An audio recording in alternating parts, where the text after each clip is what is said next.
At my grandfather's will reading, the loudest thing in the room wasn't the lawyer's voice. It was my parents' laughter.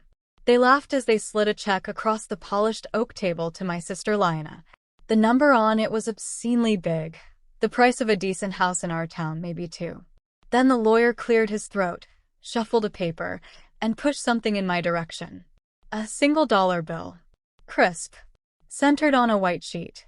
Laid out like a joke someone thought was clever. My father didn't even pretend to be embarrassed. He met my eyes for the briefest possible second and said, in that measured courtroom voice of his, "You're an adult, Julia. Time for you to earn your own." My mother didn't look at me at all.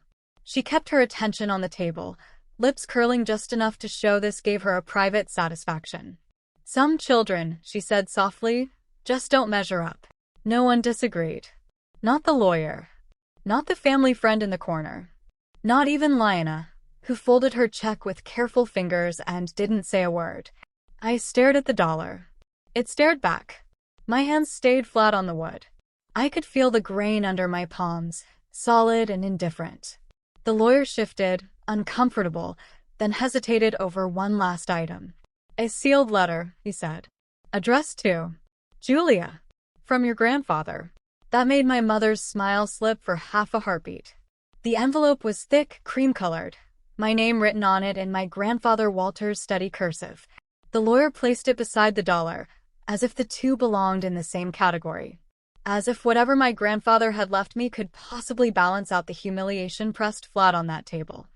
I didn't open it. Not there. Not under their eyes. Silence settled over the room, but not the kind that comes when no one has anything to say. This was the kind that presses on your eardrums, that fills every corner of a space until you start to feel like you're in the way of it. I used to think silence was what happened when people left a room. In my family, I learned silence could sit down right next to you while everyone else kept talking, passing dishes in front of your face as if you were made of air. By 8 years old, I understood how invisibility really worked. It wasn't that they couldn't see you. It was that they chose not to. I still remember the afternoon I first noticed it clearly. Late fall. The same kind of cold, pale light that, years later, would stretch across that will-reading table like a spotlight on a stage. I was standing in the living room, hugging a stack of library books, while my mother rearranged Lina's trophies on the main shelf.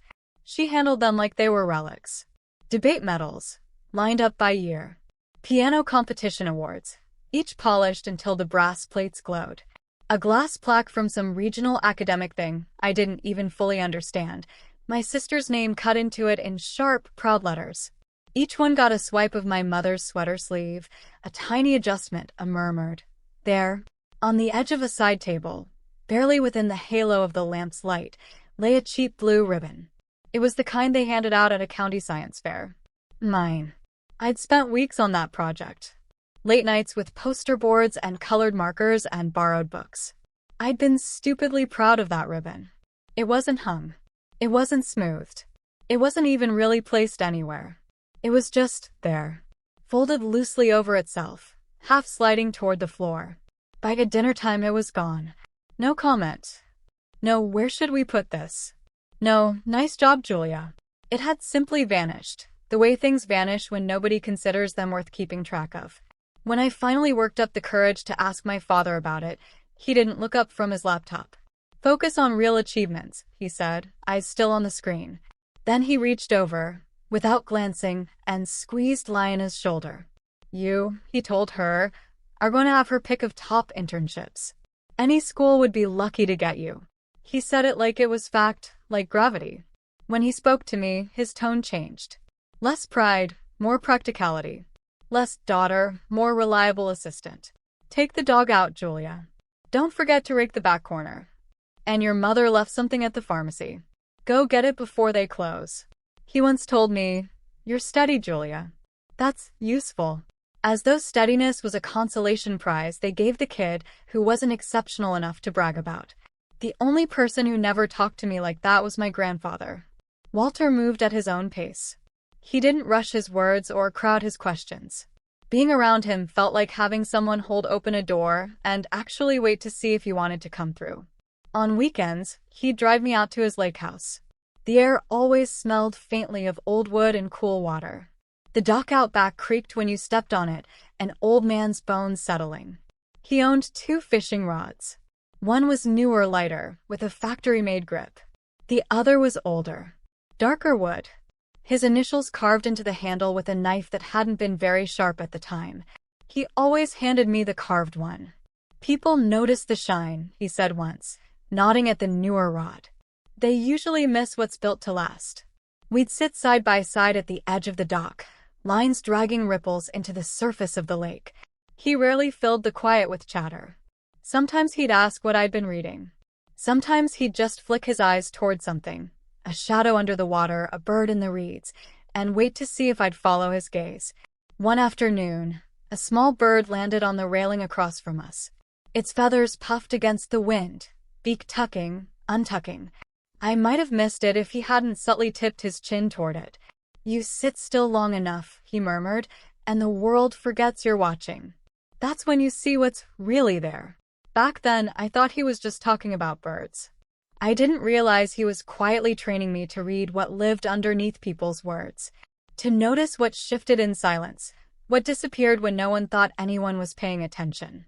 Years later, during winter break, Lina won yet another award. Something big this time. My parents turned it into an event. The house filled with people from my father's firm, from my mother's charity circles.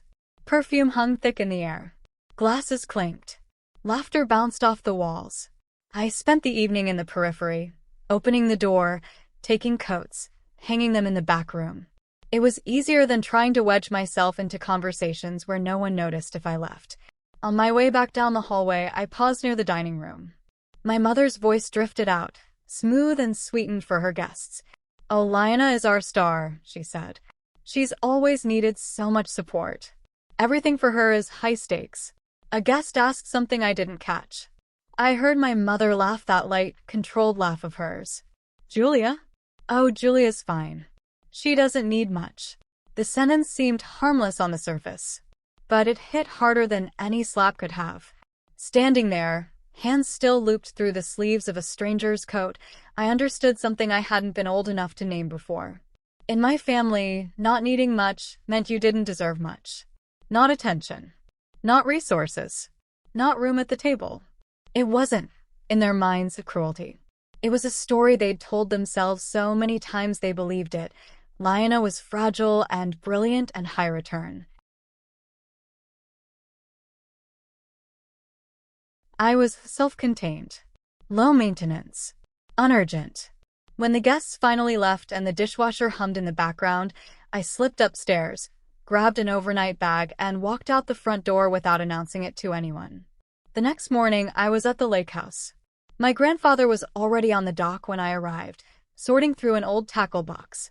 He looked up as my footsteps hit the boards but didn't ask why I'd shown up a day early. He just lifted the carved fishing rod and held it out. "Thought you might show up," he said quietly. We sat at the end of the dock, breath curling in the cold air, water flat and honest beneath a sky that hadn't decided yet if it would snow or clear. "Do you ever feel like you're extra?" I asked him suddenly. The word felt silly the moment it left my mouth. He didn't laugh. "Extra how?" he asked. "Like a placeholder. Like if you weren't there, everyone would just scoot closer together and not really miss the space you used to take up." He was quiet for so long I thought maybe I'd gone too far. Then he said, "Placeholders only feel that way when they're standing in for something that never shows up." He glanced over at me. "You're not standing in for anyone, Julia. You're standing beside people who don't know how to look all the way at you." We didn't fix anything that day. But that was the day I realized I would, at some point, have to decide whether staying in this family exactly as I was worth the cost. I didn't know then that the lake house would be the place where that decision finally unfolded. The morning after the will reading, the house didn't feel like a place someone had loved. It felt like an asset. Light knifed through the big windows too sharply. My parents moved through the rooms like inspectors. Cabinets opened, doors shut, picture frames lifted as if they'd grown price tags overnight. My father walked out of my grandfather's study with a stack of folders. He set them on the dining table, flipping through them with casual entitlement. "We'll take inventory today," he said. Lina, you'll help me sort through the financial side. Your mother and I will handle the legal paperwork. He didn't bother phrasing it as a question or including me in the we. His gaze slid right past me, the same way people glance past a potted plant or a lamp they've seen 1,000 times. Your sister will be responsible for most of the decisions, he added, as if to reassure me they'd already figured out what to do with the important one.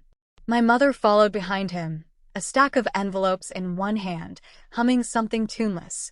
Her movements were brisk, efficient. This was a project for her. A task. On the far end of the table, separated from the piles of documents and keys, sat the small cluster of things my grandfather had officially left to me. The single-dollar bill, still perfectly flat. The first sealed letter. A simple metal key attached to a plain tag. My mother's hands paused over them for a fraction of a second. Her expression didn't change. She didn't look at my face. Go earn your own, she said. Same words as at the will reading. No warmth. No anger either. Just finality. A line drawn, neat and permanent. Lina shifted from one foot to the other. She looked like she wanted to say something. Maybe that it wasn't fair, maybe that she hadn't asked for any of this, but her mouth stayed closed. My father rechecked a page he'd already read, pretending this moment required his professional concentration. Outside, the dock groaned lightly as the cold tightened the wood. I picked up the envelope. I didn't argue. I didn't justify myself. I didn't ask why. For the first time, it hit me with clean, sharp clarity. This wasn't about them forgetting me. This was about them choosing to erase me. And the only way that worked was if I cooperated. So I didn't. I walked out. No slammed doors. No dramatic farewell. Just the quiet click of the front latch as it fell back into place. The cold air bit at my cheeks as I crossed the deck. Frost still clung to parts of the rail where the sun hadn't reached. I got into my car, set the envelope on the passenger seat like a waiting passenger, and started driving. The road toward town cut through thin trees. Branches blurred into gray lines as the miles slid under my tires. With every turn, the echo of my parents' words receded a little more. A few miles before the highway, nestled by a ridge overlooking the lake, sat a small inn. My grandfather had taken me there once for hot chocolate when I was 10. I remembered the mismatched mugs and the way the owner, Rosa, had told him he looked tired and needed to stop trying to fix everything in the world. She recognized my last name when I checked in. I'm sorry about Walter, she said, but didn't ask for stories or explanations. She just handed me a key to a corner room. It's quiet on that side. Quiet felt like a gift. Inside the room, I closed the curtains halfway, set my notebook on the small desk, and finally opened the envelope. A single key slid into my palm, smaller than the house keys I carried. A folded page in my grandfather's handwriting dropped beside it. On the page was a short paragraph, a string of numbers, and one line written under them. Begin where things first went crooked, he'd written. That was it. No dramatic confession. No spelled-out instructions. Just a nudge and a handful of numbers. I read the note 3 times, tracing each curve of his letters the way I'd once traced the lines on his palm when I was a child. Then I wrote the numbers into my notebook, one by one. I tried them as dates, as bank codes, as case file references, as amounts. Slowly, patterns started to surface. Dates that lined up suspiciously neatly with major decisions at his company. Amounts rounded just below thresholds that would require internal audit. Recurring transfers to a shell entity I half remembered hearing my father advise years ago. The more I stared at the columns, the more they stopped looking random. My chest felt oddly calm. Not righteous. Not furious. Just clear. I opened my laptop. My fingers knew what to do even if I hadn't consciously decided to start. Public corporate filings. Old news articles. Archived PDFs of board meeting notes. Anything with my grandfather's company name on it, anything tied to the entities the numbers hinted toward. I color-coded what didn't fit. Yellow for unexplained payments. Blue for dates that matched major decisions. Red boxes around my father's name where it appeared in connection with advisory work. Hours slid by, marked only by the occasional shift in light seeping around the curtain edges. The truth wasn't buried very deep. It was mostly lying on the surface, disguised as boring paperwork, trusting that no one outside the inner circle would ever care enough to actually read it. By late afternoon, half my notebook was full. A picture had taken shape, not of a single dramatic crime, but of a slow, methodical siphoning of control. Advisory memos written by my father years ago, pushing my grandfather to transition certain rights for efficiency. My mother's signature on documents reclassifying things as routine that clearly weren't. Conveniently timed transfers before regulatory changes. It wasn't incompetence. It was deliberate.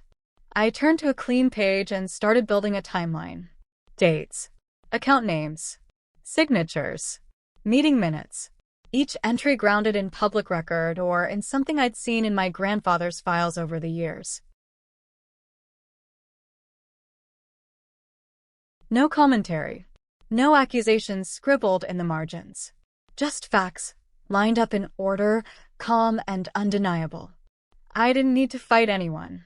If my grandfather was right, and if I'd understood his nudge correctly, all I had to do was make it impossible to pretend not to see what was already there.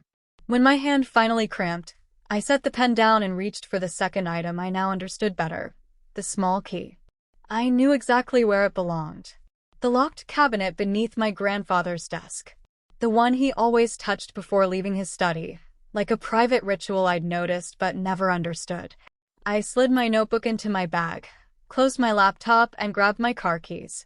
By the time I drove back to the lake house, the sky had thinned to indigo. Light from inside the house bled onto the snow-dusted deck. My parents' cars were still lined up neatly in the gravel, Liona's small hybrid parked a little crooked between them. I moved along the side of the house, feet light on the damp boards, and slipped in through the mudroom. Laughter drifted faintly from the living room. The television murmured about markets and projections. They were still talking money. I kept to the shadows of the hallway until I reached the study. The air in there was different. Cooler. Less disturbed. The faint smell of cedar and old paper still held.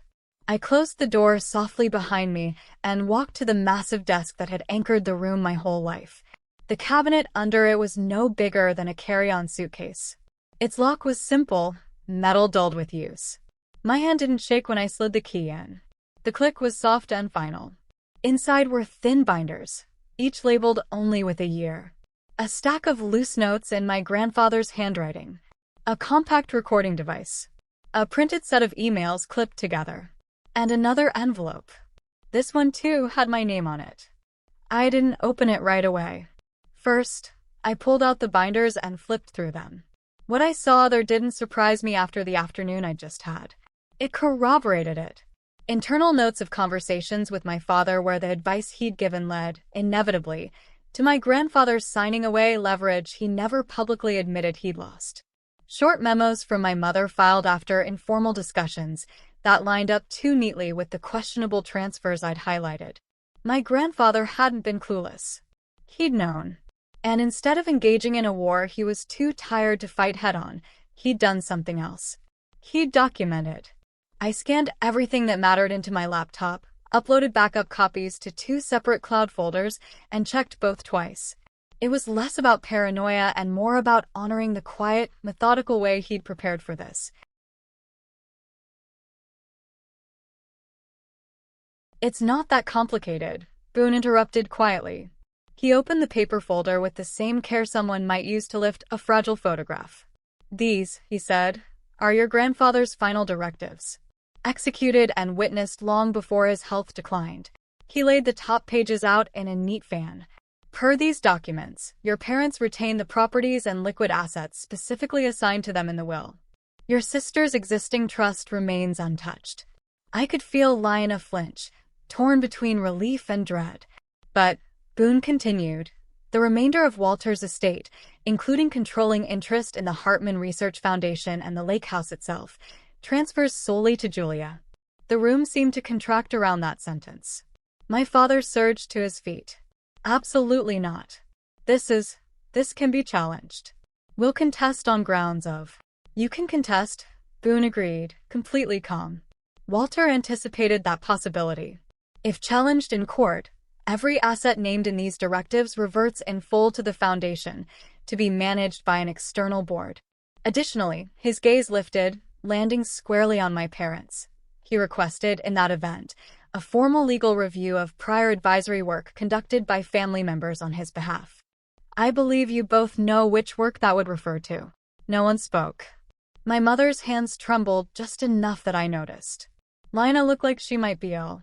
My father's jaw clenched so hard a small muscle in his cheek jumped. I stepped forward. Not to make a speech. Not to gloat. Just to take the key from my pocket, the one that opened the cabinet they hadn't even known existed, and lay it gently on the table in front of them. The sound it made was barely audible. Still, my mother flinched as if someone had slammed a judge's gavel down. Boone and I exchanged a brief look. "All that remains," he said, "is acknowledgement. The rest is already in motion." I nodded once. No victory rush. No dramatic sense of justice swelling in my chest.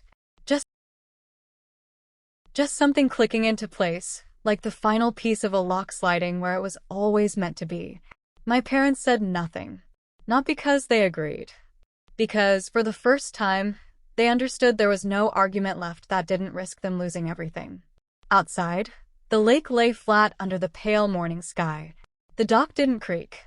Even the house seemed to still itself, as if holding its breath. The reversal didn't arrive with shouting or slammed doors. It slid in quietly, settled, and stayed. After everyone left, my parents still stiff with fury, barely leashed by fear, Lina trailing behind them, looking smaller than I'd ever seen her, the lake house finally exhaled. Silence returned, the real kind this time. Not erasure. Just absence of noise. I walked back into my grandfather's study. The air inside still held the faint scent of him. Cedar, old books, the ghost of pipe smoke from years before he'd quit. My fingers drifted to the groove along the edge of his desk, worn smooth by decades of his hand resting there when he thought.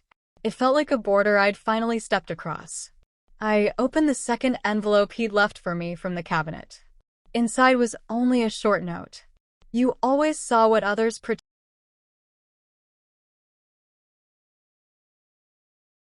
pretended not to," he'd written. "I'm sorry I let them treat that like a flaw instead of a gift. Don't waste your life trying to be louder. Use what you are. Let the quiet do the work." Outside, thin mist hovered above the water, rising and dissolving in slow breaths. I stepped out onto the deck and walked to the dock. The boards were cool under my feet. Familiar. This was where I'd sat as a child, legs swinging, hook clumsy in the water, asking him why grown-ups lied when telling the plain truth seemed easier. He'd watched the lake for a long time before answering. "Choppy water can trick you," he'd said finally. "Light bounces everywhere. You see what you expect to see. But when the water goes calm," he'd tipped his chin toward the still surface. "Calm water doesn't lie. You just have to be patient enough to wait for it." I sat at the edge now, shoes off, toes hovering above the cold skin of the lake. For the first time in a long time, my mind wasn't buzzing with what-ifs or counter-arguments or ways I could have explained myself better. I didn't replay my parents' faces. I didn't try to diagnose whether they felt guilty or cornered, or just cheated out of what they thought was theirs. Whatever they felt was theirs to carry. The documents, the recordings, the years of quiet noticing, they'd done what they needed to do. What remained was mine. The sun eased through a break in the clouds, laying a narrow band of gold across the water. It slid slowly toward me, gentle and patient. The quiet didn't feel empty anymore. It felt earned. I breathed in. The air tasted like wood and cold and the faintest trace of smoke from someone's chimney across the lake. For the first time, I didn't feel like a placeholder in my own life. Or a daughter graded against someone else's curve. Not even like a victor in some secret war my parents hadn't known they were fighting until they lost. I felt free. Not because justice had roared through the house with fanfare, but because, finally, no one's version of the story outranked the truth of what had actually happened. Sometimes the biggest changes don't arrive with shouting. Sometimes they come in on tiptoe and sit quietly beside you until you realize they've already rearranged the room. I stood, toes tingling from the cold, and walked back toward the house. The quiet followed me, not heavy now, but companionable. Mine. If this story lingered with you, let it sit for a moment. Take a breath. Listen to whatever silence presses in around your own life. There are more quiet truths out there, waiting for the ones who stay still long enough to notice them.